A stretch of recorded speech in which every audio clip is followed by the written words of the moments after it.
بسم اللہ الرحمن الرحیم الحمدللہ رب العالمین والصلاة والسلام علی اشرف الانبیاء والمرسلین نبینا محمد وعلی آلہ واصحابہ اجمعین وبعد۔ برادران اسلام، دینی بھائیوں، نوجوانوں، ساتھیوں، عزیزوں، جدید مناہج کی حقیقت کہ آج کے اس درس میں انشاءاللہ تبارک و تعالی ہمارے سامنے اس کتاب کا سوال نمبر 67 اس سوال میں اور ایسے ہی اس کے جواب میں جو باتیں بتائی گئی ہیں بہت ہی زیادہ اہم اور بنیادی باتیں ہیں۔ سوال کرنے والا سوال کر رہا ہے شیخ صالح بن فوزان بن عبداللہ الفوزان سے، اس شخص کا کیا حکم ہے جو کسی عالم یا داعی سے محبت کرے؟ اس شخص کا کیا حکم ہے جو کسی عالم یا داعی سے محبت کرے اور کہے کہ میں اس سے بڑی محبت کرتا ہوں؟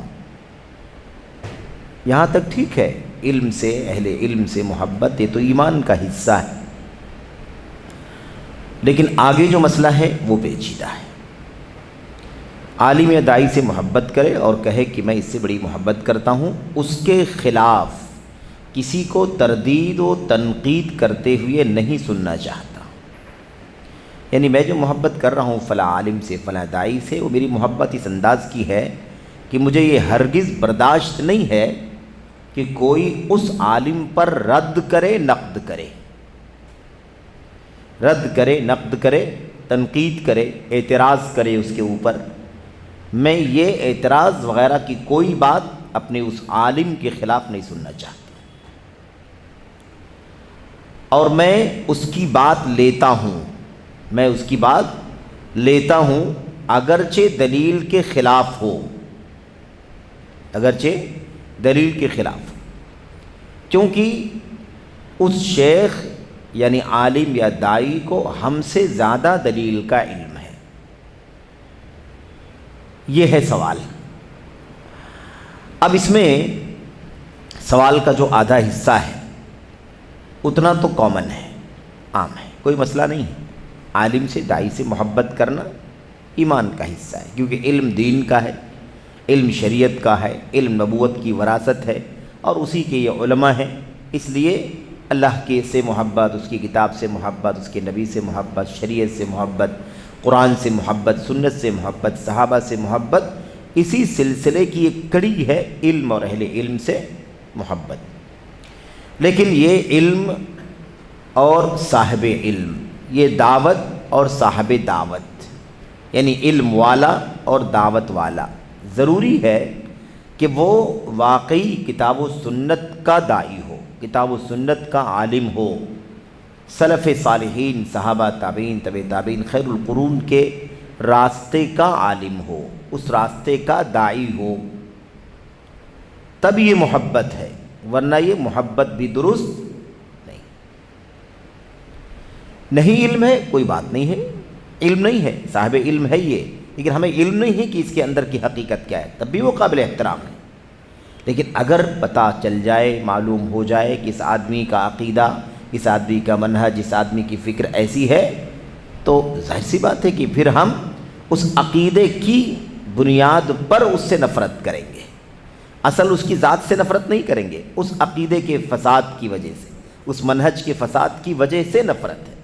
تو اصل اس کی ذات سے نفرت نہیں ہے، اصل نفرت اس کے اس باطل عقیدے سے ہے، باطل فکر سے ہے، باطل منہج سے ہے، باطل نظریے سے ہے۔ یہ ہے۔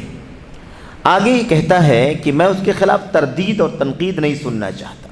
تو تردید اور تنقید سننا نہیں چاہتا، ایسا تو کوئی پیدا نہیں ہوا ہے نبی کریم صلی اللہ علیہ وسلم کے علاوہ۔ بھئی اللہ کے نبی صلی اللہ علیہ وسلم کے سوا کوئی معصوم نہیں۔ پھر اللہ کے نبی علیہ السلام کے بعد صحابہ کرام اس امت میں سب سے اونچے مقام کے ہیں، ان کی عظمت بھی اللہ کے کلام میں، اللہ کے نبی کے فرمان میں بیان کی گئی ہے۔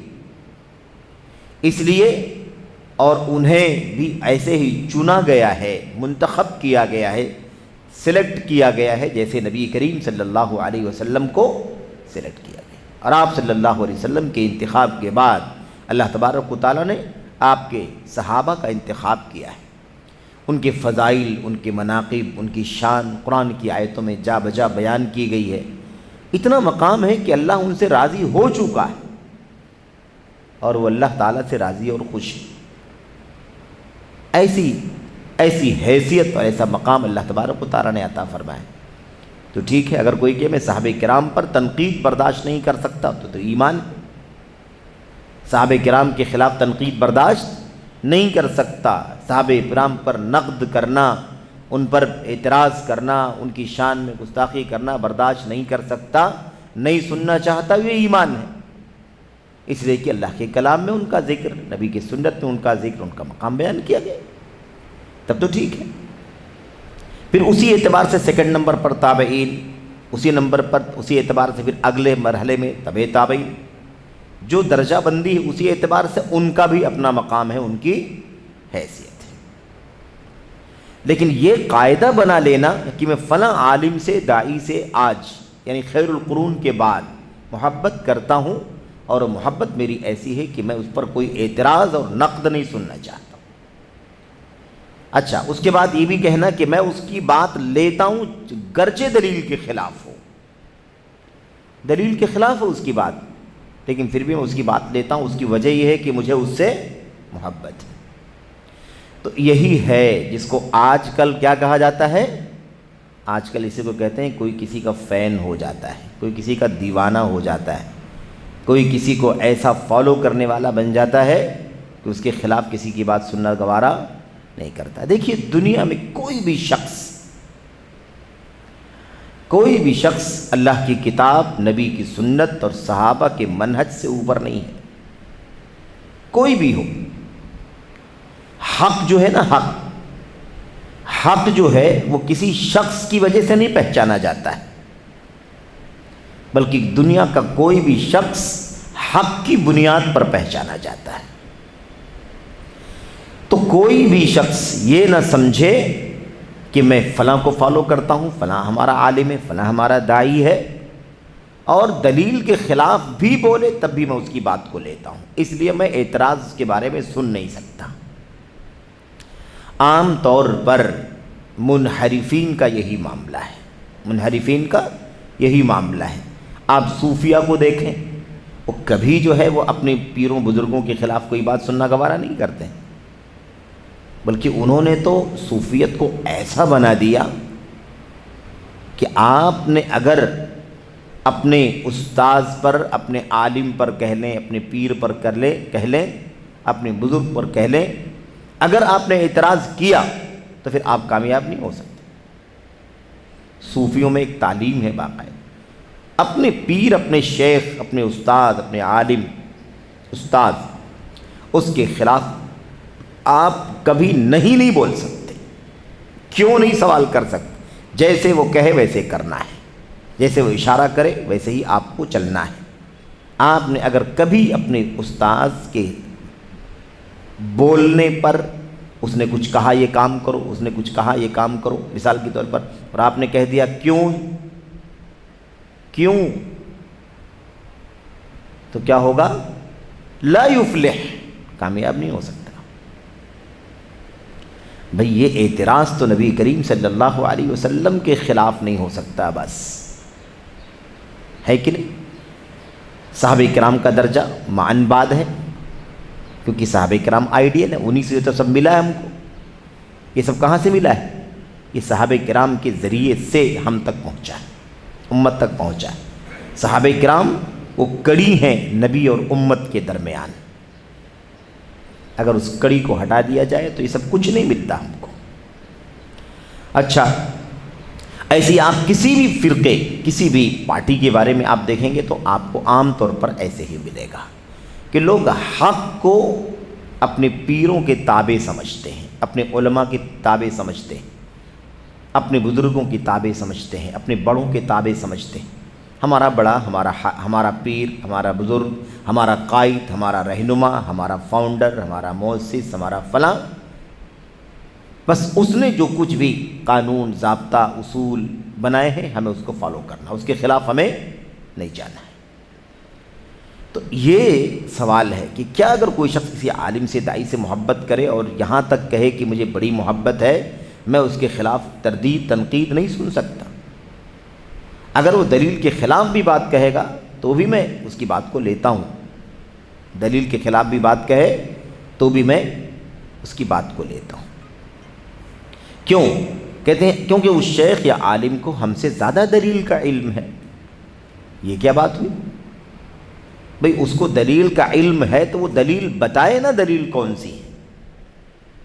یہ کیا بات ہو گئی کہ ہم سوچیں کہ بس دلیل کو اس کو دلیل کا ہم سے زیادہ علم ہے، اس لیے بس وہ جو بول رہا ہے وہ صحیح ہے۔ پھر دلیل کسے کہتے ہیں؟ دلیل کسے کہتے ہیں؟ بار بار یہ بات آ چکی ہے، یا ایک سے زائد بار یہ بات آ چکی ہے کہ دلیل جو اصل نقطے کو ثابت کر سکے وہ دلیل ہے، اور جو چیز ثابت نہ کرے، کنفیوژن میں ڈالے، وہ دلیل نہیں ہو سکتی۔ صحیح رہنمائی نہ کر سکے، صحیح بات ثابت نہ کر سکے، وہ چیز دلیل نہیں ہو سکتی۔ اور دلیل اللہ کی کتاب، نبی کی سنت، صحابہ کرام کا موقف، یہ سب کیا ہے؟ دلیل ہے، جس کو ہم لوگ قرآن، سنت، اجماع، قیاس ہے نا کہتے ہیں۔ قیاس کی تفصیلات ہیں، قیاس جو ہے وہ دلائل اور اصولوں کی روشنی میں جو قیاس معتبر ہے وہی قیاس ہونا چاہیے، اس کے علاوہ کوئی بھی قیاس نہیں کہ ہر آدمی اپنی عقل کا استعمال کرے اور جس چیز کو چاہے ثابت کرنا ثابت کرنے لگے، ایسے نہیں۔ اچھا، یہ سوال ہے، یہ سب کیا ہے؟ سوال ہے۔ اب آئیے جواب سنتے ہیں۔ جواب بھی بہت عظیم الشان ہے، بہت پیارا ہے۔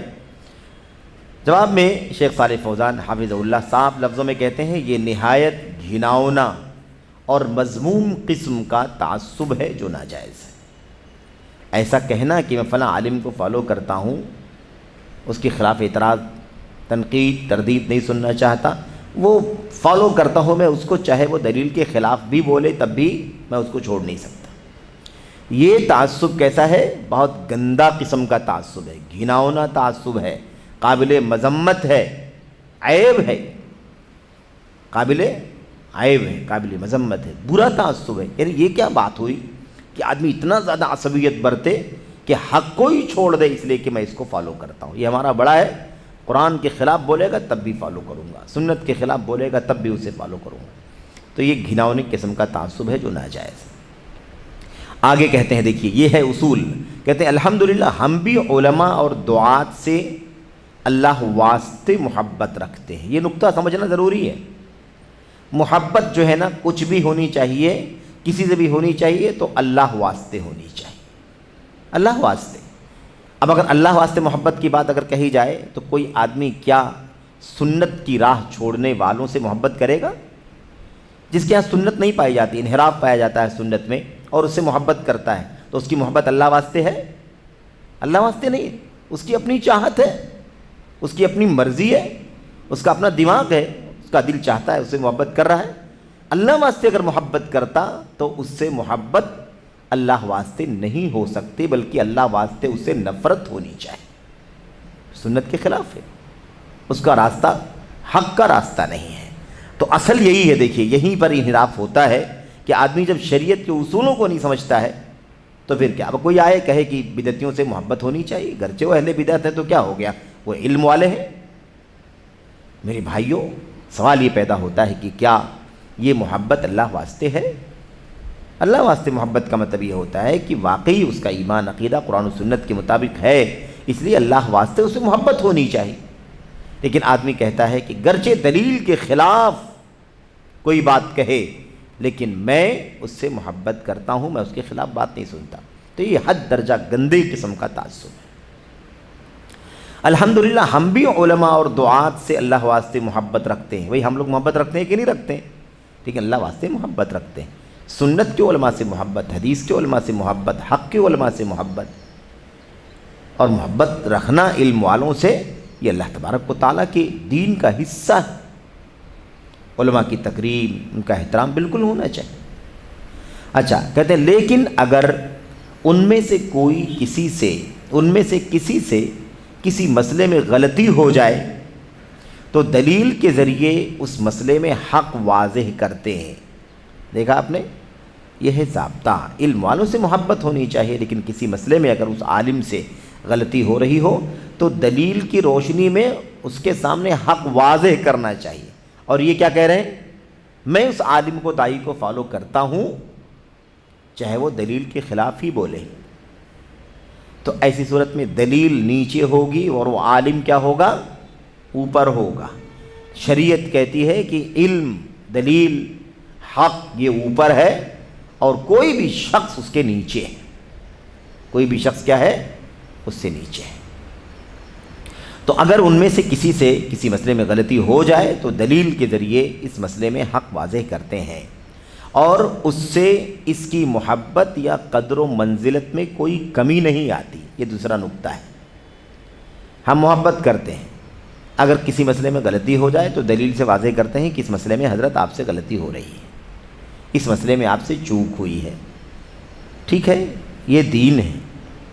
صحابہ کرام کے کتنے واقعات ہیں ایسے، صحابہ کرام کے واقعات کتنے ہیں، اور کسی صحابی نے اگر اس مسئلے کی وضاحت کر دی کہ میں نے یہ حدیث نبی کریم صلی اللہ علیہ وسلم سے سنی ہے، جو آپ کہہ رہے ہیں اس کے خلاف ہے، اللہ کے نبی کی حدیث کے خلاف آپ بات کہہ رہے ہیں، تو صحابی رسول نے اپنی لا علمی کا اظہار کیا اور بتانے والے کا شکریہ ادا کیا، اور یہاں تک کہا کہ اگر تم نے یہ بات نہ بتائی ہوتی تو خطرہ تھا کہ ہم اللہ کے عذاب کے لپیٹ میں آ جاتے۔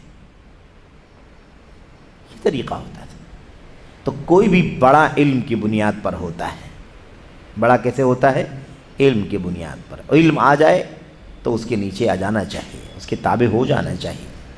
اچھا جناب، اس کے بعد کہتے ہیں اس سے اس کی قدر و منزلت میں کوئی کمی نہیں آتی ہے۔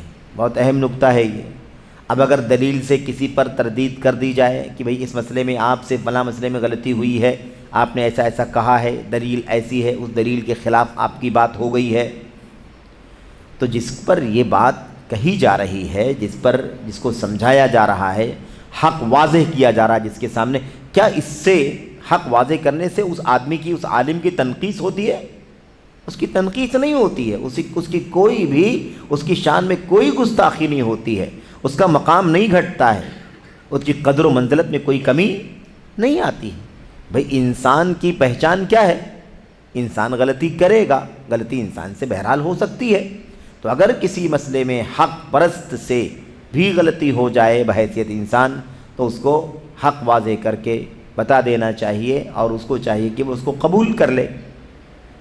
اس سے پہلے بھی اس مسئلے پر بات ہوئی ہے کہ اس میں خلط ملط نہیں ہونا چاہیے، گڑبڑ نہیں ہونا چاہیے۔ ایک مسئلہ ہے منہج ہی کا بگاڑ، یعنی راستہ ہی سنت کا نہیں ہے، راستہ ہی صحابہ کرام کا نہیں ہے، تو اس کی بات الگ ہے، اس کی بات الگ ہے۔ لیکن جس آدمی کا راستہ سنت کا ہے لیکن کسی مسئلے میں وہ دلیل کے خلاف چلا گیا ہے، تو اس مسئلے میں دلیل سے اس کی وضاحت کر دی جائے گی، اور اس کو چاہیے کہ وہ مان لے، اور یقیناً مان لے گا اگر وہ دلیل اور سنت کو ماننے والا ہے، اس کی تعویل نہیں کرے گا، اس کے اندر کوئی دوسرا پہلو نہیں نکالے گا، بلکہ وہ اسے قبول کر لے گا اور شکر ادا کرے گا کہ آپ نے ہماری رہنمائی فرما دی۔ امام مالک رحمہ اللہ فرماتے ہیں ما منا من احد الا راد و مردود علیہ الا صاحب هذا القبر صلی اللہ علیہ وسلم۔ کہتے ہیں کہ یہ قول امام مالک کا جو آپ کے سامنے ذکر کیا گیا ہے، اس قول کے الفاظ کئی طرح کے ہیں، بہت سارے الفاظ ہیں، الفاظ الگ الگ حدیثوں میں یعنی روایت میں آئے ہوئے ہیں، لیکن سب کا خلاصہ معنی کے اعتبار سے، نچوڑ کے اعتبار سے ایک ہی ہے۔ اس میں کیا آیا ہوا؟ ما منا من احد الا راد و مردود علیہ، ہمیں سے کوئی ایسا شخص نہیں ہے جو رد کرنے والا نہ ہو اور اس پر رد نہ کیا جاتا ہو۔ بھئی ہم میں سے کیسی حالت، ہماری حالت کیسی ہے؟ ہم ایسے ہی تو ہیں کہ ہم رد کرتے بھی ہیں اور کوئی ہم پر بھی رد کرتا ہے، یعنی ہم کسی کی بات کو ٹھکرا دیتے ہیں اور کوئی ہماری بات کو ٹھکرا دیتا ہے کہ نہیں؟ ہم میں سب کی یہی حالت ہے کہ نہیں حالت ہے؟ ہم سب کی یہی تو حالت ہے کہ ہم کوئی بات کہیں تو ہو سکتا ہے کہ آپ نہ مانیں، اور ایسا ہو سکتا ہے کہ آپ کوئی بات کہیں ہم آپ کی بات نہ مانیں، ریئیکٹ کر دیں، تو ہر ایک کسی کی بات کو رد کر دیتا ہے اور ہر ایک دوسرے کی بات کو رد کر دیتا ہے۔ ہمارا حال ایسے ہی ہے، الا صاحب ھذا القبر، سوائے اس قبر والے کے۔ اور نبی کریم صلی اللہ علیہ وسلم کی قبر نبوی کی طرف، قبر کی طرف اشارہ کیا اور آپ نے فرمایا، امام مالک رحمۃ اللہ علیہ نے، سوائے اس قبر والے کے، یعنی اس قبر والے نبی محمد صلی اللہ علیہ وسلم کے، کہ آپ کی بات اگر آ گئی تو اس کو ٹھکرایا نہیں جا سکتا، اس کو لینا ہی لینا ہے، ماننا ہی ماننا۔ آمنا صدقنا سمعنا وطعنا، ہم ایمان لائے، تصدیق کی، ہم نے سنا، مانا، اطاعت کیا، یہ ذمہ داری ہے۔ تو نبی کریم صلی اللہ علیہ وسلم کا معاملہ ایسا ہے کہ آپ کی کسی بات کو رد نہیں کیا جا سکتا، آپ کی کسی بات کو چھوڑا نہیں جا سکتا ہے۔ لیکن ہم لوگ، امت کے جو لوگ ہیں، وہ کسی کی بات کو لیتے ہیں، کسی کی بات کو چھوڑتے ہیں۔ ہم کسی کی بات کو لیتے ہیں، چھوڑتے ہیں، کوئی ہماری کسی بات کو لیتا ہے، چھوڑتا ہے، یہ امت میں تو ہے، لیکن نبی کریم صلی اللہ علیہ وسلم کی کسی بات کو نہیں چھوڑا جا سکتا۔ تو یہ پیغام ہے، بہت عظیم الشان پیغام ہے، اور یہ جو آپ کے سامنے اثر آیا ہوا ہے، جو آپ دیکھ رہے ہیں، اس کا تذکرہ جو ہے کر رہے ہیں کہ اس کی تخریج شیخ البانی رحمۃ اللہ علیہ نے اپنی کتاب صفۃ صلاۃ النبی کے اندر کی ہے، جیسا کہ اس کا تذکرہ آئے گا۔ بہرحال یہاں ابھی بات کیا کرنی ہے، اس کا ترجمہ کیا ہے؟ کہتے ہیں ہم میں سے ہر کوئی کسی کی بات چھوڑتا ہے اور اس کی بات کو چھوڑا جاتا ہے، سوائے اس قبر والے کے، یعنی رسول اللہ صلی اللہ علیہ وسلم کے۔ کہتے ہیں ہم جب کسی عالم یا فاضل شخص پر، اب یہ باتیں بڑی اہم ہیں، اس کو آپ سرسری طور پر پڑھ لیں۔ شیخ صالح فوزان حفظہ اللہ فرماتے ہیں، جب ہم کسی عالم یا فاضل شخص پر رد کرتے ہیں تو اس کا معنی یہ نہیں ہوتا ہے کہ ہم اس سے بغض رکھتے ہیں، نفرت نہیں ہے، بلکہ اگر آپ صحیح معنوں میں دیکھیں تو یہ اس کی خیر خواہی ہے، اس سے محبت ہے۔ جو ہماری غلطی بتلا دے وہ شکریہ کا مستحق ہے کہ نہیں مستحق؟ لیکن سمجھا کیا جاتا ہے؟ اس کی توہین۔ معاملہ کب ہوگا؟ جب آدمی غلط نہ جانتا ہو، صحیح نہ جانتا ہو، غلط کو صحیح سمجھ رہا ہو، صحیح کو غلط سمجھ رہا ہو، دلیل کی بنیاد پر نہیں، سلف کے منہج کی بنیاد پر نہیں، بلکہ اپنی رائے، اپنی فکر، اپنے نظریے کی بنیاد پر کسی کو غلط سمجھ رہا ہو، اس کی تردید کر رہا ہو، تو وہ تردید غلط، وہ تردید کیا ہے؟ غلط ہے۔ لیکن یہاں ساری بات کیا چل رہی ہے؟ دلیل کی روشنی میں۔ تو ہم جب رد کرتے ہیں کسی شخص پر تو اس سے اس کا معنی یہ نہیں ہوتا ہے کہ ہم اس سے بغض و نفرت رکھتے ہیں یا اس کی تنقیص کرتے ہیں، یعنی اس کو چھوٹا دکھاتے ہیں، نیچا دکھاتے ہیں، اس کی بے عزتی کرتے ہیں، یہ معنی نہیں ہوتا، بلکہ ہم صحیح بات کی وضاحت کرتے ہیں۔ ہم کیا کرتے ہیں؟ صحیح بات کی وضاحت کرتے ہیں۔ اسی لیے جب کسی عالم، سنیے غور سے، یہ بات بڑی پیاری ہے، اسی لیے جب کسی عالم کے کسی ساتھی اور دوست سے غلطی ہوئی تو انہوں نے کہا، دیکھیے غور سے، اور یہ بات جو بیان کی جا رہی ہے یہ بہت ہی پریکٹیکل ہے، عملی ہے، اور بڑے ائمہ اور علماء کی بات چل رہی ہے۔ تو اسی لیے جب کسی عالم کے کسی ساتھی اور دوست سے غلطی ہوئی تو انہوں نے کہا، ایک عالم ہے، اس کے ساتھی عالم سے کوئی غلطی ہوئی تو دوست ہوتا ہے، دوست سے محبت ہوتی ہے، دونوں صاحب علم ہیں، یہ علم والا اس سے محبت کرتا ہے، وہ علم والا اس سے محبت کا، دونوں کو دونوں سے محبت ہے، آپس میں ایک دوسرے سے محبت ہے، کیونکہ وہ علم والے ہیں۔ تو کہتے ہیں کہ جب ایک ساتھی، ایک عالم کے ساتھی یا دوست سے غلطی ہوئی تو انہوں نے کیا کہا؟ فلان حبیبنا ولکن الحق احب الینا منہ۔ اور نیچے حاشیے میں دیکھیے کہ یہ بات کس کی ہے؟ یہ بات شیخ الاسلام ابن القیم رحمۃ اللہ علیہ کی ہے، جو انہوں نے ابو اسماعیل ہروی کے بارے میں کہی تھی۔ ابو اسماعیل ہروی سے محبت رکھتے تھے امام ابن القیم رحمۃ اللہ علیہ، اور ابو اسماعیل ہروی کے بارے میں آپ جانتے ہیں کہ ان کے بہت سارے رسائل ہیں، ان کے بہت سارے اقوال ہیں، بہت سارے آثار ہیں، بہت ساری باتیں انہوں نے کتابوں میں لکھی ہیں۔ ٹھیک ہے، امام ہے، لیکن غلطی ہوئی ہے، کوتاہی ہوئی ہے، خطا ہوئی ہے، اس لیے امام ابن القیم رحمۃ اللہ علیہ نے یہ تاریخی جملہ کہا تھا۔ علم والے نے علم والے کے بارے میں کیا کہا جس سے غلطی ہو گئی؟ فلان حبیبنا ولکن الحق احب الینا منہ، فلاں صاحب ہمیں محبوب ہیں، فلاں صاحب سے ہمیں پیار ہے، فلاں صاحب سے ہمیں محبت ہے، لگاؤ ہے، لیکن حق ہمیں ان سے زیادہ محبوب ہے۔ عالم ہے، ہمارا دوست ہے، ساتھی ہے، اس سے ہمیں محبت ہے، اس میں کوئی شک نہیں ہے، لیکن حق سے ہماری محبت اس اپنے ساتھی اور عالم سے بھی زیادہ ہے۔ تو اس سے واضح ہوا کیا کہ ہمیں چاہیے کہ ہم حق کو سب سے اوپر رکھیں۔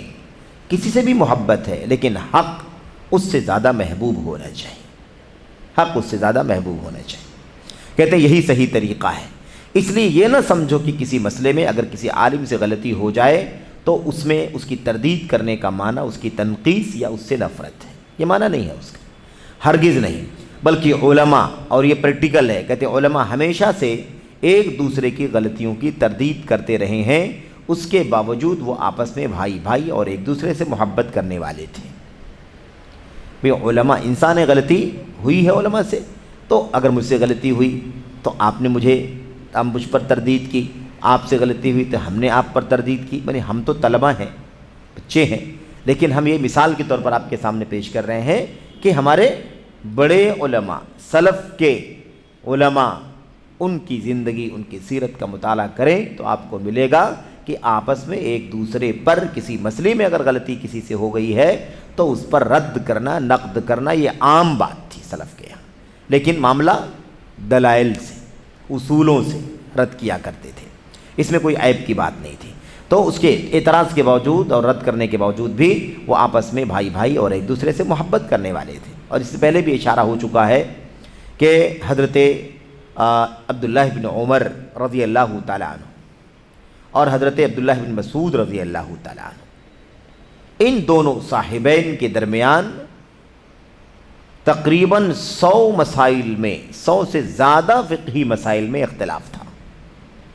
امام ابن القیم رحمۃ اللہ علیہ نے اس بات کو اپنی کتاب کے اندر لکھا ہے، نوٹ کیا ہے اعلام الموقعین کے اندر، کہ ان دونوں کے درمیان 100 سے زیادہ مسائل میں اختلاف تھا، لیکن اس کے باوجود بھی آپس میں ایک دوسرے پر رد کرنا، وہ ان کو سمجھائیں، وہ ان کو سمجھائیں، وہ ان پر اعتراض کریں، وہ ان پر اعتراض کریں، وہ ان کو سمجھانے کے لیے اپنی دلیل پیش کریں، ان کو سمجھانے کے لیے اپنی دلیل پیش کریں، یہ سب دونوں میں چلتا تھا، لیکن دونوں میں کبھی بھی ایک دوسرے سے نفرت، بغض اور دوری ہرگز نہیں پائی گئی۔ دونوں ایک دوسرے کا احترام، وہ ان کا احترام، وہ ان کا احترام، یہ طریقہ تھا۔ تو یہ چیز ہونی چاہیے۔ یہ معاملہ کہاں ہے؟ ساری باتیں کہاں ہو رہی ہے؟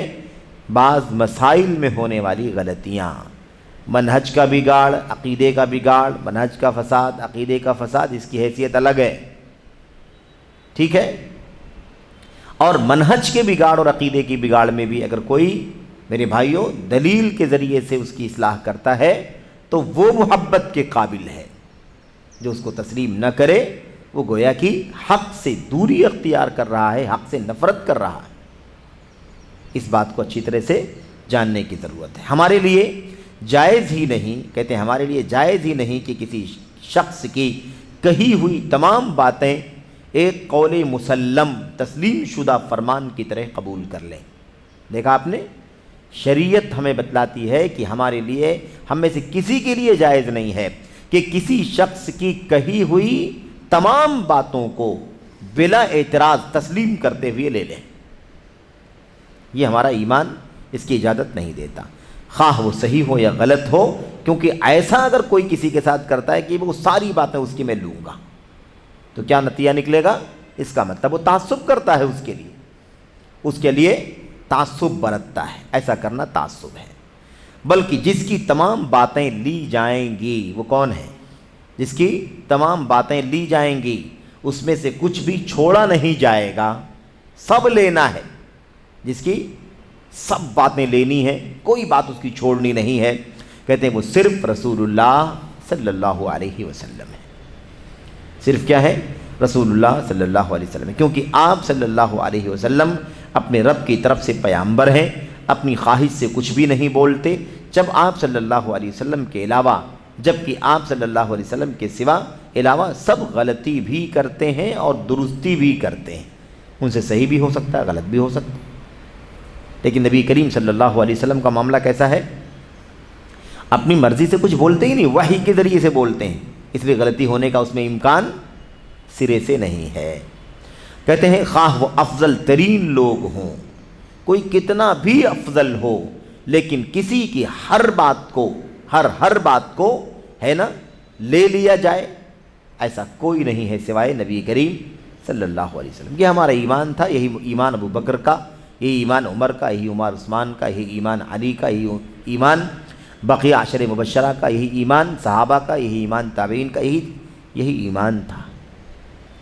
اچھا، اسی بنیاد پر اگر کوئی کسی کی غلطی پر نشاندہی کرتا تھا تو خوشی کا اظہار کرتے تھے. کیوں؟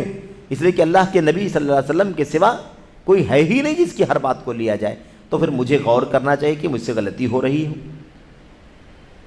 یہ طریقہ تھا ان صحابہ کرام کا، اور اسی لیے ایک دوسرے پر اعتراض بھی کرتے تھے اور ایک دوسرے کی باتوں پر میرے بھائیوں لوگ غور بھی کرتے تھے، مانتے بھی تھے، اور اس سے اپنی توہین اور اپنی تنقیص کا سبب نہیں سمجھتے تھے بلکہ اس کا شکریہ ادا کرتے تھے. رحم اللہ امرأن اہدی الی عیوبی، اللہ تعالیٰ اس آدمی پر رحم فرمائے جو میری غلطیاں مجھے ہدیے میں دے دے، جو میری غلطیاں مجھے تحفے میں دے دے. عمر بن خطاب رضی اللہ تعالیٰ عنہ کے سلسلے میں یہ بات وارد ہے. اچھا، اس کے بعد کہتے ہیں کیونکہ وہ مجتہد ہیں اور ان کا اجتہاد صحیح یا غلط دونوں ہو سکتا ہے. اجتہاد میں تو غلطی ہو سکتی ہے کہ نہیں ہو سکتی ہے؟ صحیح بھی ہو سکتا ہے اجتہاد اور غلط بھی ہو سکتا ہے اجتہاد. اس لیے کسی کی بات کو پورے طور پر لے لیا جائے گا ایسا کوئی نہیں ہے سوائے نبی کریم صلی اللہ علیہ وسلم کے.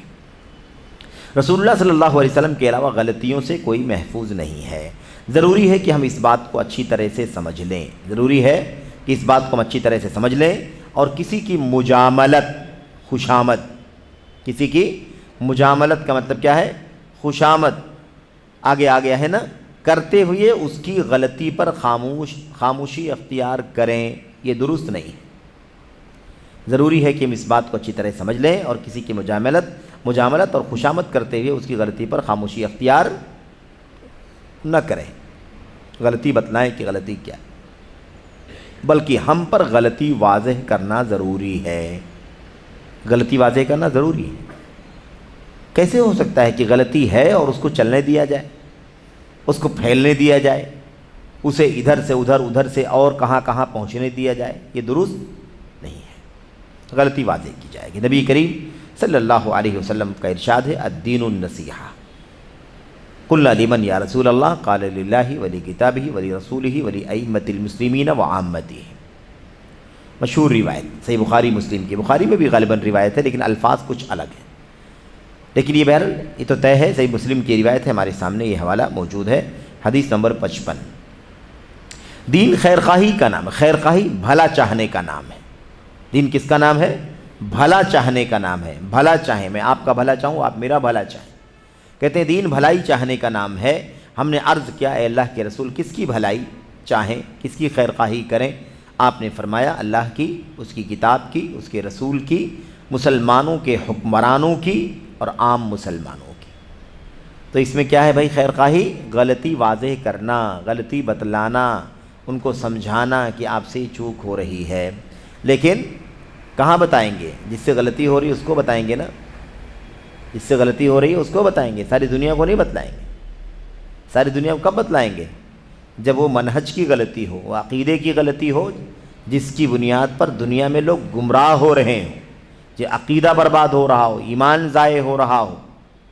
ایسے لوگوں کے بارے میں پوری دنیا کو بتلایا جائے گا. جہاں جہاں لوگ غلط عقیدے پر چل رہے ہیں، جہاں جہاں لوگ غلط منہج پر چل رہے ہیں، وہاں تک وہ بات پہنچائیں گے تاکہ لوگ واقف ہو جائیں. ٹھیک ہے. اچھا، غلطی واضح کرنا تمام لوگوں کی خیر خواہی ہے اور اسے چھپانا نصح و خیر خواہی کے خلاف ہے.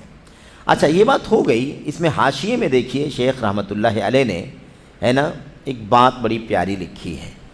صفحہ نمبر 366 میں ہے. نیچے دیکھیے کہتے ہیں حاشیہ نمبر 1 میں حل المسلم ملزم باتباع مذہب معین من المذاہب الاربعہ۔ اسلام کی کتاب کے مؤلف شیخ محمد سلطان خجندی نے ملا علی قاری حنفی رحمہ اللہ سے ان کا یہ قول نقل فرمایا ہے۔ یہ کتاب آپ جانتے ہیں نا، مشہور کتاب ہے، پتلا سا رسالہ ہے، 30-40 پیج کا، 50 پیج کا۔ یہ جو کتاب کا نام ہے کیا مسلمان چاروں مسلکوں میں سے کسی ایک مسلک پر جمے رہنے کا پابند ہے، کسی ایک مسئلے پر ڈٹے رہنے، کسی ایک مسئلے کو پکڑ کر بیٹھنا کیا مسلمان کے اوپر واجب اور ضروری ہے؟ یہ عنوان ہے اس کتاب کا، پتلی سی کتاب ہے۔ یہ اصل میں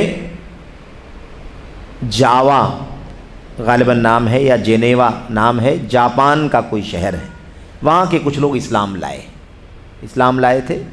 اب اسلام جب لائے، اسلام قبول کرنے کی ان کی سوچ ہوئی کہ اسلام قبول کریں، تو وہاں پر یہ مسلکوں کے پیروکار موجود تھے۔ کچھ حنفی تھے، انہوں نے کہا کہ بھائی دیکھیے آپ مسلمان ہو رہے ہیں تو آپ حنفی ہو نا، آپ اسلام لا رہے ہیں نا، تو آپ کو چاہیے کہ آپ حنفی مسلمان بنیے، یعنی مسلمان بننا کافی نہیں، مسلمان کے بعد حنفی بننا چاہیے آپ کو۔ وہیں دوسری جماعت شوافی کی بیٹھی ہوئی تھی، انہوں نے کہا کہ نہیں، حنفی مت بنیے، شافعی مسلک اختیار کیجئے، کیونکہ امام شافعی کا مقام بڑا اونچا ہے، اور وہ مطلب یعنی کیا کہتے ہیں، وہ قریش میں سے ہیں وغیرہ، اس طرح کی باتیں کہا انہوں نے۔ جو شافعی تھے، جو حنفی تھے، اپنی اپنی باتیں کہیں۔ اب وہ اسلام لانے کے لیے ایک ٹیم تیار تھی، وہ چونک گئی، وہ کہنے لگے بھی ہم تو یہ سمجھتے تھے کہ اسلام ہی لانا ہے، اب اسلام کے اندر بھی آپ کے ہاں بہت سارے فرقے ہیں، اس کا تو ہمیں پتہ نہیں تھا۔ پرانی بات ہے یہ بات پرانی ہے، کم از کم میں سمجھتا ہوں کہ اس بات کو کم سے کم 50 سے 60 سال کا عرصہ گزر چکا ہے، کہ ایک دم بچپن میں یہ کتاب ہم لوگوں کے سامنے آئی تھی، اساتذہ کرام نے بتلائی تھی، اور وہ کتاب عربی میں تھی، اس کا ترجمہ بھی اردو میں شائع ہوا تھا۔ کیا مسلمان کو چاروں مذاہب میں سے، یعنی چاروں مسلکوں میں سے کسی مسلک کو پکڑ کر بیٹھنا یا پکڑنا، اس کو لازم پکڑنا ضروری ہے؟ یہ اس کا عنوان تھا۔ بہرحال یہ کتاب جو ہے سلطان خجندی رحمۃ اللہ علیہ نے لکھی ہے۔ اصل میں جب یہ معاملہ پیش آیا، وہ مطلب چونک گئے کہ یہ کتنے فرقے ہیں، اب یہ ہمیں اپنی طرف کھینچ رہے ہیں، یہ اپنی طرف کھینچ رہے ہیں، کوئی تیسرا ملے گا اپنی طرف کھینچے گا، چوتھا ملے گا اپنی طرف کھینچے گا۔ تو انہوں نے کہا کہ نہیں، ہم اسلام لائیں گے، لیکن ہم لوگ یہاں اسلام نہیں لائیں گے، ہم لوگ اسلام کے ملک میں جا کر کے اسلام لائیں گے جہاں سے اسلام نکلا ہے۔ تو وہ لوگ حجاز پہنچے، ہے نا، وہاں پہنچ کر کے سب ساری بات چیت ہوئی، اور اس وقت کے جو امام تھے سلطان خجندی، یہ غالباً مسجد حرام کے امام بھی تھے اس وقت، ٹھیک ہے۔ انہوں نے جب بات چیت کی تو یہ ساری باتیں ان کے سامنے آئی، ان لوگوں نے واقعہ بتایا کہ ایسا مسئلہ ہے۔ انہوں نے سمجھایا کہ ایسی کوئی بات نہیں، اسلام قرآن کا نام ہے، نبی کی سنت کا نام ہے، اور قرآن و سنت کو جیسے نبی کے صحابہ جو پہلا بیچ تھا جیسے انہوں نے سمجھا ہے، بس وہی دین ہے، وہی آگے بڑھاتے رہنا ہے۔ یہ کسی مسلک کو، کسی مذہب کو، کسی شخص کو پکڑ کر کے بیٹھنا، اس کو نہ کسی قرآن نے واجب کیا، نہ کسی سنت نے واجب کیا، اسے تو یوں ہی واجب کر دیا گیا۔ بہرحال بعد میں وہ اسلام، خلاصہ کلام تھا کہ وہ اسلام لانے سے مکر گئے، اسلام لانے سے مکر گئے تھے، وہ وہاں پر اسلام لانے سے وہ مکر گئے تھے۔ پھر اس کے بعد یہ واقعہ پیش آیا، تو یہ کتاب سلطان خجندی نے لکھی، اور اس کتاب کے اندر یہ ملا علی قاری رحمۃ اللہ علیہ جو ایک امام ہیں، مسلکن حنفی ہیں، لیکن بہت ساری کتابوں کے مصنف ہیں، اور ظاہر بات ہے کہ صاحب علم ہے، تو ملا علی قاری رحمۃ اللہ علیہ نے کچھ بات کہی ہے، کوئی قول کہا ہے، وہ قول دیکھیے۔ اب یہاں دیکھیے، ایک طرف آپ یہ دیکھ رہے ہیں کہ ملا علی قاری کے ساتھ حنفی لگا ہوا ہے، حنفی کا لاحقہ لگا ہوا ہے۔ ملا علی قاری مسلکن کیا ہے؟ حنفی ہیں، یعنی ان کی نسبت مسلک ابو حنیفہ کی طرف ہے رحمۃ اللہ علیہ اجمعین۔ لیکن اس کے باوجود یہ قول پڑھیں، آپ قول پڑھیں، کیا کہا انہوں نے؟ اس امت کے کسی بھی فرد پر حنفی یا مالکی یا شافعی یا حنبلی ہونا واجب نہیں ہے، جبکہ وہ نسبت کیا رکھتے ہیں؟ حنفیت کی نسبت رکھتے ہیں۔ یہ نسبت حنفیت کی وہ تعصب والی نسبت نہیں ہے جو آج ہم دیکھتے ہیں، ایک مقلد جامد جب پکڑ کے بیٹھتا ہے تو پھر وہ مسلک کو چھوڑتا نہیں ہے، چاہے وہ قرآن کے خلاف چلا جائے، سنت کے خلاف چلی جائے، وہ بات ماننے کو تیار نہیں ہوتے۔ اور اس کی بہت ساری مثالیں ہیں، بہت ساری مثالیں، پریکٹیکل مثالیں ہیں، اقوال ہیں، افعال ہیں، واقعات ہیں، حوادث ہیں، کتنی ساری باتیں ہیں۔ اگر اس کو بیان کرنے چلے تو بہت زیادہ وقت درکار ہے۔ میں تھوڑی بات ذکر کروں گا آپ کے سامنے۔ تو یہ امام ملا علی قاری جیسے امام نے بات کہی ہے کہ امت کے کسی بھی فرد کے اوپر، کسی بھی آدمی کے اوپر حنفی، مالکی، شافعی، حنبلی ہونا ضروری نہیں ہے۔ کس نے واجب کیا؟ کس نے ضروری ٹھہرا دیا؟ ایسی کوئی بات ہے نہیں دین کے اندر، بلکہ ہر فرد پر واجب کیا ہے؟ ہر فرد پر واجب ہے کہ اگر وہ عالم نہ ہو تو اہل علم میں سے کسی سے بھی مسئلہ پوچھ لے۔ حنفی ہے تو حنفی ڈھونڈ کے پوچھے، شافعی ہے تو شافعی ڈھونڈ کر کے پوچھے، مالکی ہے تو مالکی ڈھونڈے، حنبلی ہے تو حنبلی ڈھونڈے، ظاہری ہے تو ظاہری ڈھونڈے، ہے نا، جعفری ہے تو جعفری ڈھونڈے۔ ایسا نہیں ہونا چاہیے۔ جو بھی صاحب علم ملے، کوئی مسلک ہو، ہمیں بھائی آپ صاحب علم ہیں، قرآن کی آیت، نبی کی سنت کے حوالے سے بتا دیجئے کہ اس مسئلے میں مجھے کیا کرنا چاہیے۔ یہ طریقہ ہونا چاہیے۔ یہ نہ دیکھیں حنفی ہے کہ مالکی ہے کہ شافعی ہے، کیا ہے، یہ دیکھنا درست نہیں ہے۔ صاف کہتے ہیں ہر فرد پر واجب یہ ہے کہ اگر وہ عالم نہیں ہو تو وہ اہل ذکر میں سے، اہل ذکر یعنی اہل علم میں سے کسی سے بھی مسئلہ پوچھ لے۔ اور ائمہ اربعہ بھی اہل ذکر میں سے ہیں، یہ بھی امت کے علماء میں سے 4 علماء ہیں، کہ معاملہ الگ تھلگ کا نہیں ہے، پوری امت کے علماء ہیں، ان میں یہ بھی ہیں۔ تو اب ان 4 میں سے بھی کسی سے بھی پوچھ لے۔ بات سمجھ میں آ رہی کہ نہیں آ رہی؟ اس میں سے کسی کو خاص کرنا ہے کہ نہیں میں حنفی ہوں، ہم حنفی ہی کو سنوں گا، کچھ مسئلہ پوچھوں گا، ٹھیک ہے؟ تو صاف کہتے ہیں یا مالکی ہے تو کہیں مالکی سے پوچھوں گا، شافعی ہے تو شافعی سے پوچھوں گا، حنبلی ہے تو حنبلی سے پوچھوں گا، یہ نہیں ہونا چاہیے۔ شیخ صاحب صاف کہتے ہیں ملا علی قاری رحمۃ اللہ علیہ کہ کسی سے بھی مسئلہ پوچھ لے۔ اور ائمہ اربعہ بھی اہل ذکر میں سے، یعنی ائمہ اربعہ رحمۃ اللہ علیہ مجمعین بھی کیا ہے؟ یہ اہل ذکر یعنی اہل علم میں سے ہیں۔ اور اسی لیے کہا گیا ہے من تبع عالما لقی اللہ سالما، ایک قول ہے، یہ حدیث نہیں ہے، حدیث نہیں ہے، کیا ہے؟ ایک قول ہے۔ من لقی عالما، من تبع عالما لقی اللہ سالما، جو کسی عالم کی پیروی کرے گا اللہ سے صحیح سالم ملے گا۔ کیا مطلب ہے اس کا؟ کیا ہے؟ وہی کسی بھی عالم سے مسئلہ پوچھ لو بھائی، اپنا مسلک مت ڈھونڈو، اپنا فرقہ مت ڈھونڈو۔ آپ کسی بھی عالم سے کہیں کہ بھائی، عام آدمی جس کو بالکل علم نہیں ہے، جاہل ہے، نابلد ہے، کچھ بھی مسئلہ اس کو مسئلے کا علم نہیں ہے، اب اس کو مسئلہ جاننا ہے تو وہ عالم سے ملے۔ بھائی آپ عالم ہیں؟ ہاں میں دین کا عالم ہوں، طالب علم ہوں، تو بھائی آپ ہمیں قرآن و سنت اور نبی کے صحابہ کے منہج کے مطابق بتا دیجئے، ان کی سمجھ کے مطابق بتا دیجئے کہ مجھے اس مسئلے میں کیا کرنا چاہیے۔ پابندی کس بات کی ہے؟ قرآن، سنت، صحابہ کا فہم اس کی روشنی میں بتائے۔ اور جو بھی عام آدمی کسی عالم سے سوال کرتا ہے، کسی امام سے سوال کرتا ہے، تو اسلک مسلک کا سوال نہیں کرتا، کسی مذہب فرقے کا سوال نہیں کرتا، بلکہ اس کا مقصد یہ ہوتا ہے کہ مجھے اللہ کی کتاب کی روشنی میں بتا دو کہ مجھے کیا کرنا ہے، نبی کی سنت کی روشنی میں بتا دو کہ کیا کرنا ہے، صحابہ نے کیا سمجھا ہے قرآن و سنت کو، کیسے سمجھا ہے، اس کے مطابق آپ بتا دیجئے کہ مجھے کیا کرنا چاہیے۔ آپ بتائیے کہ اگر ہم کسی سے مسئلہ پوچھنے کے لیے جاتے ہیں کسی عالم سے، تو ہم یہی تو جاننا چاہتے ہیں کہ بھئی حلال ہے حرام ہے اللہ کے ہیں حلال ہے کہ نہیں، یہ تو پوچھنے چاہتے ہیں۔ قرآن میں سنت میں اس کا حلال حرام کا کیا حکم بتائے، ہم یہ تو نہیں پوچھنے چاہتے کہ آپ عالم اپنی بات بتا دیجئے۔ کوئی نہیں، ہر آدمی حلال و حرام ہے، دین ہے، شریعت ہے، کیا کرنا ہے کیا نہیں کرنا ہے، اس کے لیے سوال کر رہا ہے تو وہ کیا جانے گا؟ یہی جاننا چاہتا ہے کہ اس مسئلے میں اللہ کیا کہتا ہے، نبی کی سنت کیا کہتی ہے، صحابہ نے کیا سمجھا ہے، ہمیں وہ بتا دیجئے، مجھے پتہ نہیں ہے۔ یہ مقصد ہوتا ہے۔ صاف کہتے ہیں امام شافعی اچھا میں کہتا ہوں، کہتے ہیں شیخ کہتے ہیں کہ جو کسی عالم کی پیروی کرے گا اللہ سے صحیح سالم ملے گا، یعنی بلا پابندی کیے ہوئے، بلا تقلید کیے ہوئے، بلا پکڑ کے بیٹھے ہوئے، کسی بھی عالم جو قرآن سنت کی روشنی میں آپ کو علم دینے والا ہو، آپ اس کے پیچھے چلیے، پوچھیے اور اس پر عمل کیجیے، پوچھیے اس پر عمل کیجیے۔ اب اگر وہ قرآن و سنت کے علاوہ کہیں سے کوئی بات کہتا ہے تو نفس پرست مانا جائے گا۔ کیا مانا جائے گا؟ نفس پرست، کیونکہ سوال کرنے والا یہ جاننا چاہتا ہے کہ اس مسئلے میں قرآن و سنت کی دلیل کی روشنی میں بتائیے، آپ علم والے ہیں، کہ مجھے کیا کرنا چاہیے۔ صحابہ نے جو کچھ سمجھا اس کی روشنی میں بتائیے کہ ہمیں کیا کرنا ہے۔ یہ بہت بنیادی مسئلہ ہے۔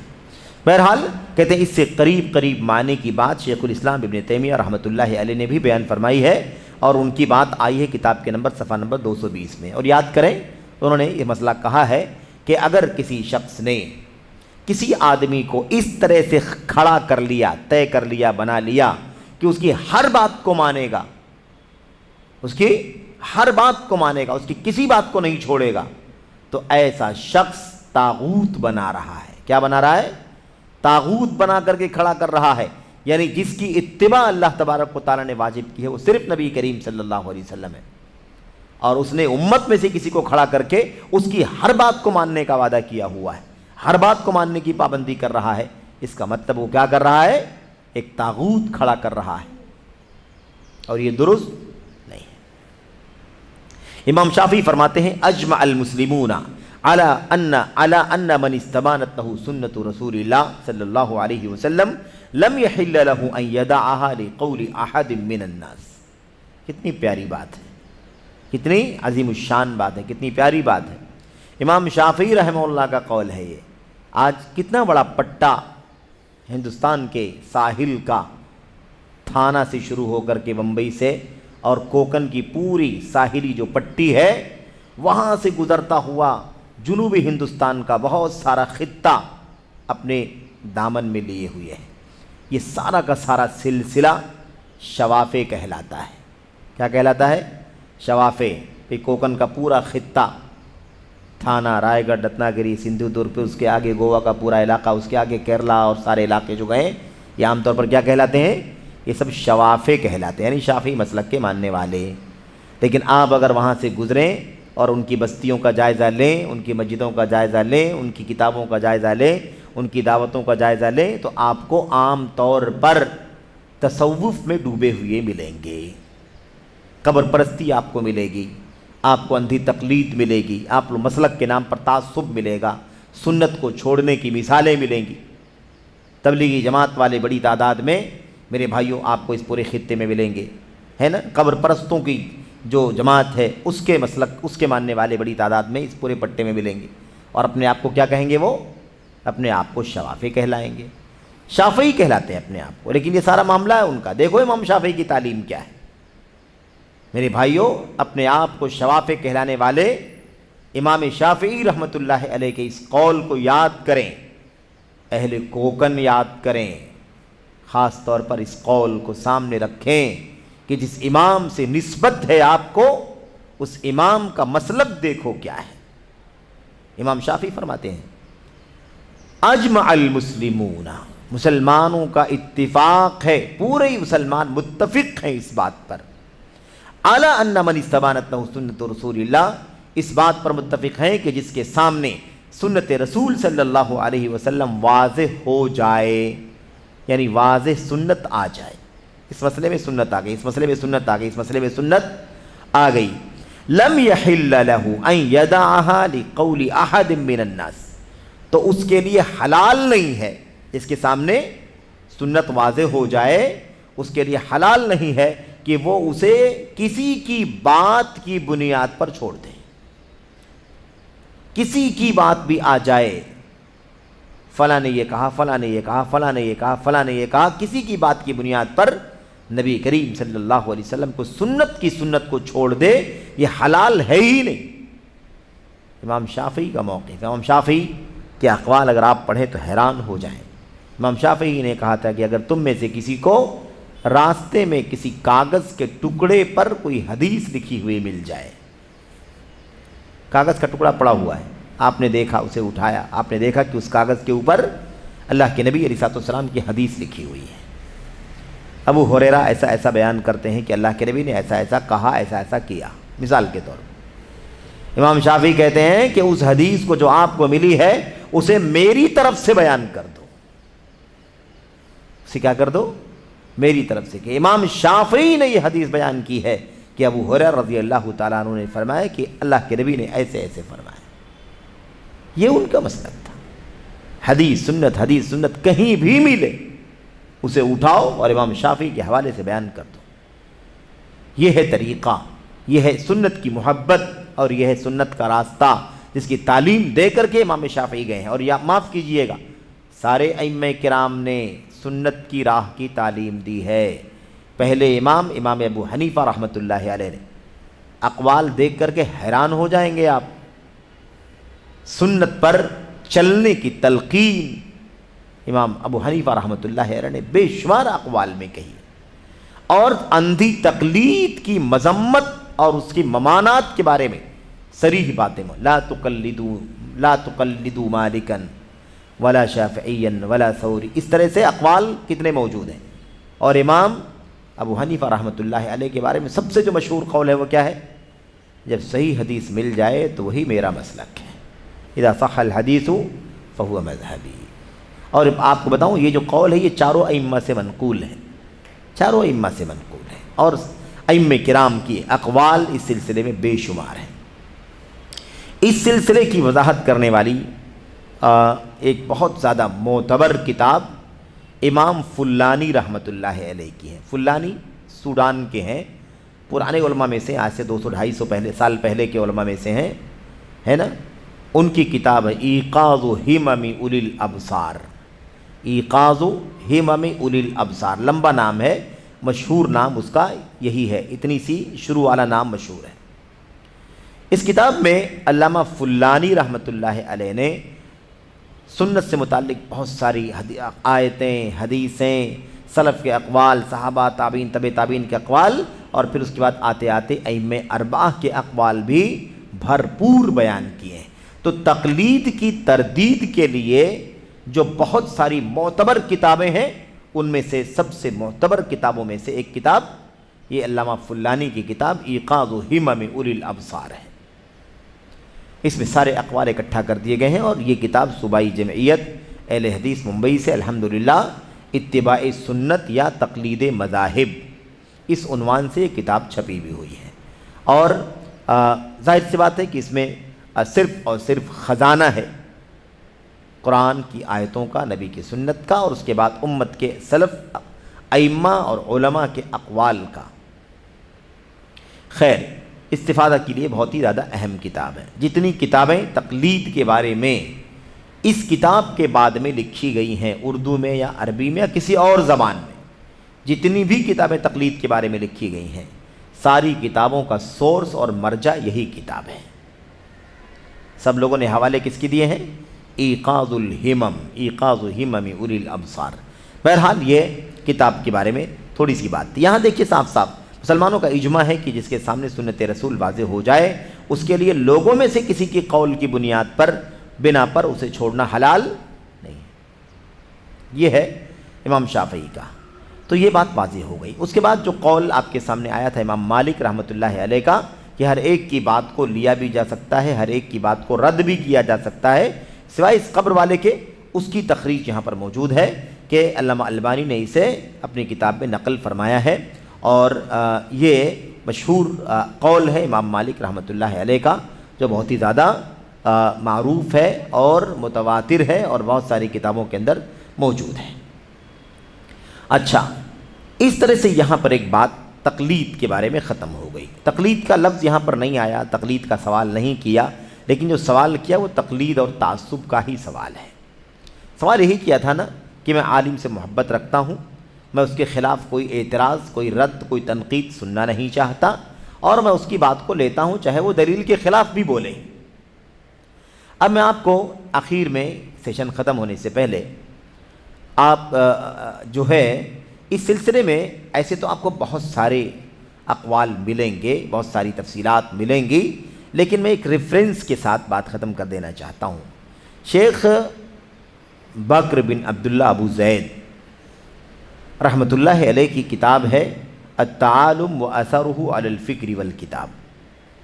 یہ کتاب بھی الحمدللہ ابھی رمضان میں صوبائی جمعیت سے اردو ترجمے کے ساتھ شائع ہوئی ہے۔ اس کتاب کے اخیر میں شیخ بکر بن عبداللہ ابو زید رحمۃ اللہ علیہ نے تقلید کے مسئلے کو بھی چھیڑا ہے، تقلید کے مسئلے کو بھی چھیڑا ہے، اور بڑی وضاحت سے اس چیز کو بیان کیا ہے کہ تقلید یعنی قرآن و سنت کو چھوڑ کر کے، صحابہ کے موقف کو چھوڑ کر کے کسی کی بات کو لینا، یہ تقلید ہے۔ بلا دلیل لینا کیا ہے؟ یہ تقلید ہے۔ اور اس سلسلے میں انہوں نے جو کچھ مقلدین کے یہاں تعصب کی آخری حدیں پائی جاتی ہیں اس کی کچھ مثالیں بھی پیش کی ہے نا۔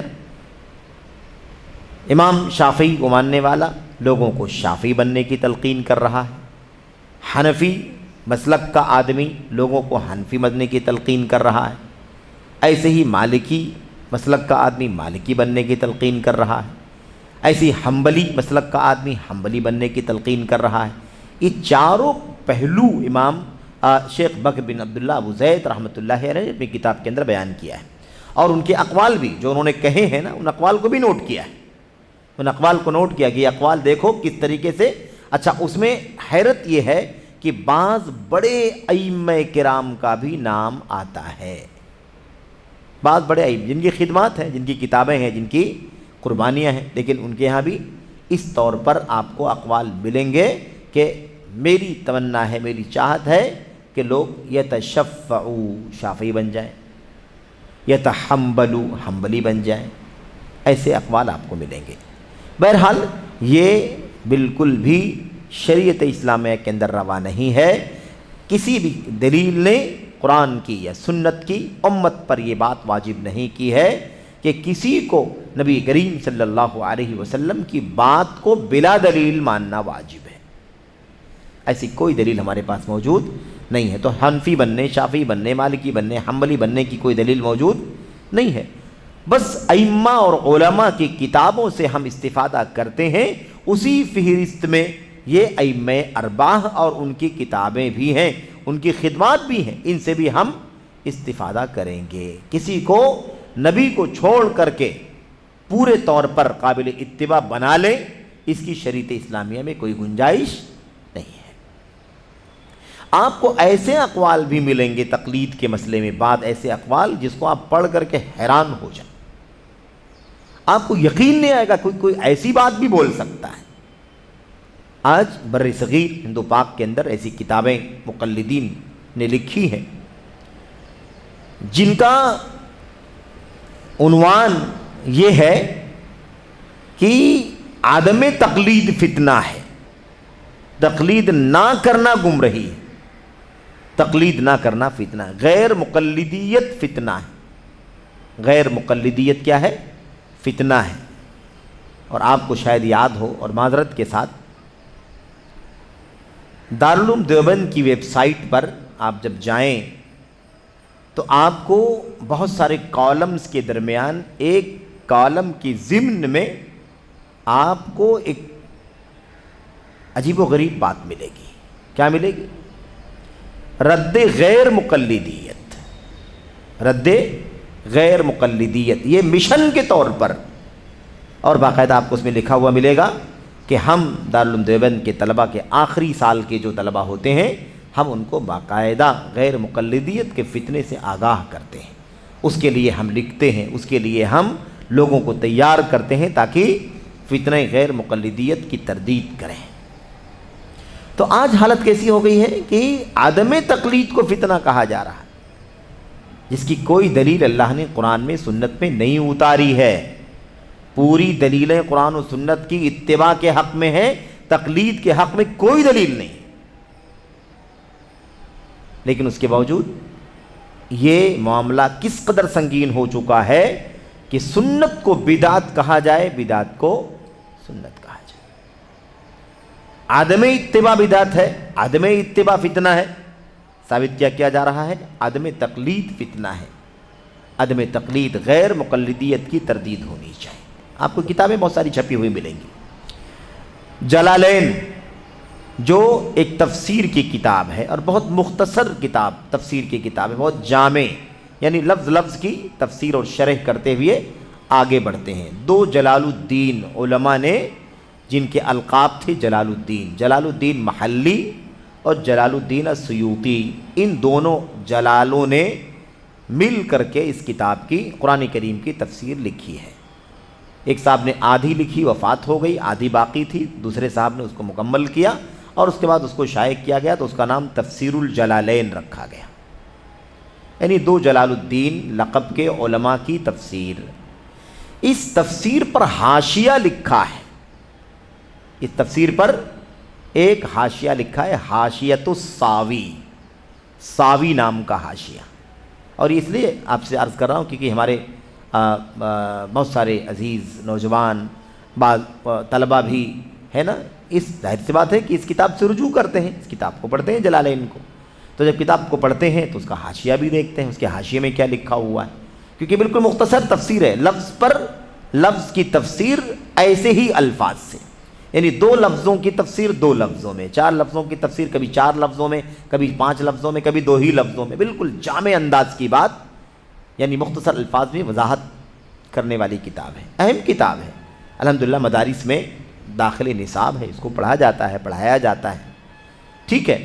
تو حاشیہ جو ساوی خلوتی کا لگا ہوا ہے، اس حاشیے میں اس حاشیہ نگار نے، حاشیہ لکھنے والے نے، ساوی نے سورہ کہف کی آیت کریمہ کی تفسیر کے ضمن میں لکھا ہے کہ سارے لوگوں کو ائمہ اربعہ کی مسالک اربعہ کی، مذاہب اربعہ کی تقلید کرنا واجب ہے۔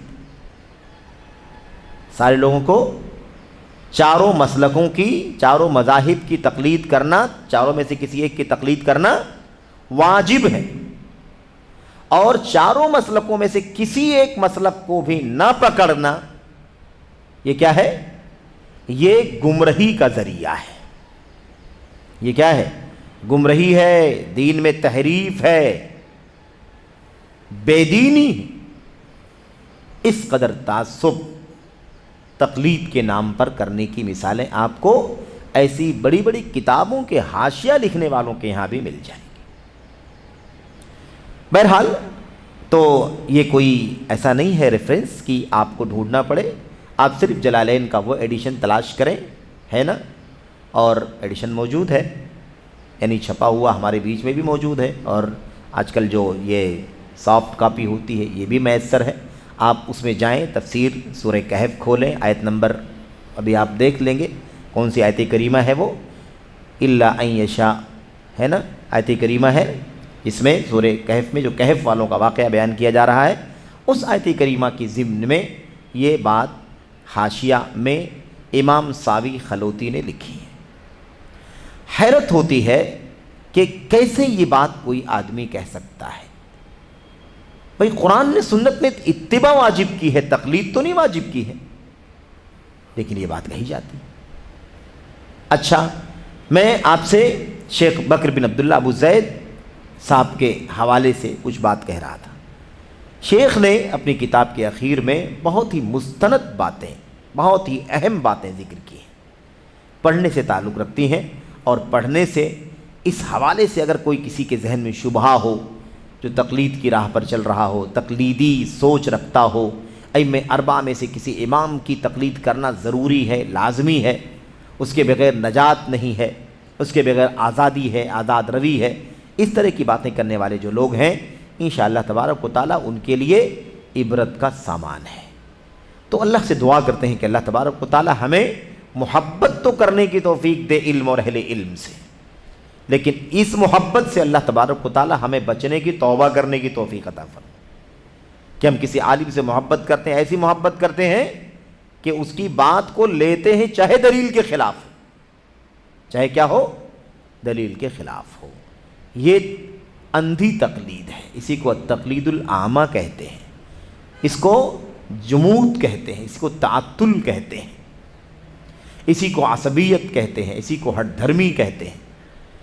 بھلا اس کی گنجائش کہاں ہو سکتی ہے اللہ تبارک و تعالیٰ کے دین کہ قرآن و سنت کو چھوڑ کر کے کسی امام کو فالو کیا جائے، کسی عالم کو فالو کیا جائے؟ اور کیا کسی عالم نے یہ کہا ہے کہ میری تقلید کی جائے؟ ان ائمہ اربعہ جن میں سے کسی نہ کسی ایک کے مسلک سے جڑنے کی تلقین کی جاتی ہے اور اسے نجات کا ذریعہ بتایا جاتا ہے، ان ائمہ اربعہ میں سے کسی ایک نے ایک اسٹیٹمنٹ بھی نہیں دیا ہے کہ میری تقلید کرو یا فلاں کی تقلید کرو۔ سب کے سب ائمہ رحمت اللہ علیہم اجمعین یہ ان کی امانت ہے، یہ ان کا تقوی ہے، یہ ان کی للہیت ہے، یہ ان کے دلوں میں اللہ تبارک و تعالیٰ کے سامنے امانت میں کتنی زیادہ ذمہ داری ہوتی ہے اس کا احساس ہے۔ اللہ تبارک و تعالیٰ کے یہاں جواب دہی کی فکر ہے انہیں کہ انہوں نے تقلید سے منع کیا، جگہ جگہ تقلید سے منع کیا۔ کوئی آدمی اس طرح کا کوئی اقتباس، اس طرح کا کوئی قول نہیں بتا سکتا کسی امام نے اپنی تقلید یا کسی امام کی تقلید کرنے کا حکم دیا۔ تو بہرحال یہ بھی ہے۔ اچھا، اب جدید مناہج کے ضمن میں یہ سوال آیا ہے، بیجا ہے کہ بجا ہے؟ بالکل بجا ہے، کیونکہ تقلید سلف کا راستہ نہیں، تقلید سلف کا راستہ نہیں ہے، یہ منہج سلف نہیں ہے۔ صحابہ تابعین سیرت پڑھ کر کے، زندگی کا مطالعہ کر کے دیکھو، تقلید کر بلا دلیل کسی کی بات کو لے لینا میرے بھائیوں یہ نیا طریقہ ہے، نیا منہج ہے۔ تو یہ سلف کے منہج کے خلاف منہج ہے، جدید منہج ہے، نیا ہے، بعد میں نکلا ہے، اور ہمیں بولنے کی ضرورت نہیں ہے۔ شاہ ولی اللہ محدث دہلوی رحمۃ اللہ علیہ نے، حافظ ابن القیم نے اور دیگر علماء نے بھی اپنی کتابوں میں لکھا ہے کہ 300 سال تک امت میں تقلید کا کوئی بھی دخل نہیں تھا۔ عند المئۃ الرابعہ یا علی رأس المئۃ الرابعہ، چوتھی صدی کے اندر، چوتھی صدی کی شروعات سے تقلید کی فضا امت کے درمیان قائم کی گئی، اور اس حد تک قائم کی گئی کہ دھیرے دھیرے لوگوں کا ذہن بنا دیا گیا کہ تقلید کے بغیر تو نجات ہی نہیں ہے، کسی نہ کسی سے بہرحال جڑ کر کے ہی، کسی نہ کسی مسلک سے وابستہ ہو کر کے ہی آپ کو رہنا ہے۔ اور تقلید کا مطلب یہ ہوتا ہے، وابستہ ہونے کا مطلب یہ ہوتا ہے کہ بس آپ کو اس سے نہیں نکلنا ہے، آپ کو اس سے نہیں نکلنا ہے، کسی بھی صورت میں نہیں نکلنا ہے۔ بہرحال اللہ سے دعا کرتے ہیں کہ اللہ تبارک و تعالی ہمیں منہج سلف پر چلنے کی توفیق عطا فرمائے۔ نئے مناہج میں سے اس منہج سے بھی اللہ تبارک و تعالی امت کو بچنے کی توفیق عطا فرمائے۔ اللہ عز و جل خالص اتباع سنت کی توفیق بخشے، آمین یا رب العالمین۔ وصلی اللہ وسلم وبارک علی نبینا محمد وعلی آلہ وصحبہ اجمعین۔ والسلام علیکم ورحمۃ اللہ وبرکاتہ۔